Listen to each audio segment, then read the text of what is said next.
It's an exciting time in sports, from being able to watch the Dallas Wings games here on KFAA to Dallas Trinity kicking off their spring season less than 48 hours from now. The only women's pro soccer team in North Texas is halfway through its first year, and the club president just shared his vision for these women and more World Cups in our future. The newest pro team in North Texas is suiting up for the second half of the season. We're making really good progress. An amazing head coach for us, and that's Pauline McDonald from the Scottish Football Association. We've got a mix up here. Dallas Trinity comes out of the break second place in the USL Super League. Dun, dun, dun, dun, dun. Can I just have yours? Amber Brooks, our captain. You have like the nicest one too. This club's in second place, and that's in large part to her leadership. Yeah, sure. And we've got a chance to host a home playoff game and maybe a final, which would be really great to see. Charlie Neal runs the club from an office in Farmers Branch. So just thinking through. Looks so good. While the team practices at Hockaday and plays its matches at Fair Park.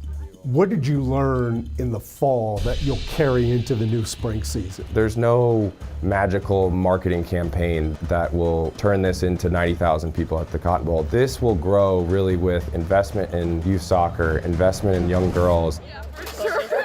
The club just signed one of the most talented young players in the country. We're so excited about our newest acquisition, Lexi Missimo. She stood out as a little girl in South Lake. Beat her. Good. Nice, Lexi. Dominated the competition at Solar Soccer Club and became the Texas Longhorns' all-time leader in points and assists.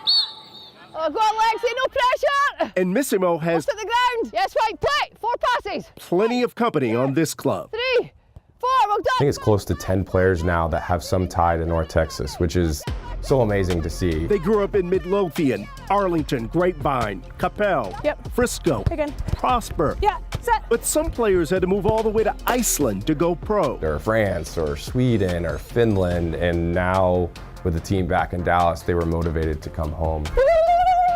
Neal is pitching his club as an ambassador Force it down. to capitalize on the summer of 2026.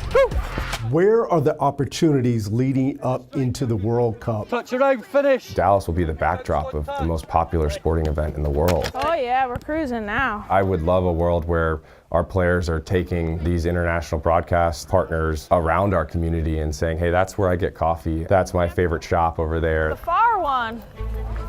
We're actively talking with the city about what's the legacy for the girls' game After the World Cup. After the World Cup. Would you love to see the Women's World Cup come here as well? Yeah, I think that's an easy one, right? The worst part of soccer. We're certainly advocating with Monica Paul Worse than fitness. to have Dallas throw their hat in that conversation. Way worse. The proof of concept could be there to say, hey, 2031, we've done it right. Maybe we've even learned some things to improve upon. Can we replicate this again for the women's side? 10 years from now, where would you like to see Dallas Trinity be? If it's not 90,000 people in the Cotton Bowl, a facility that's reflective of what these women deserve. Nice. Good cushion. This is the top level of pro soccer these women can play in our country, and so we certainly want facilities that are reflective of that. Much better, more realistic. There's an audience, there's an engagement, there's an opportunity to grow.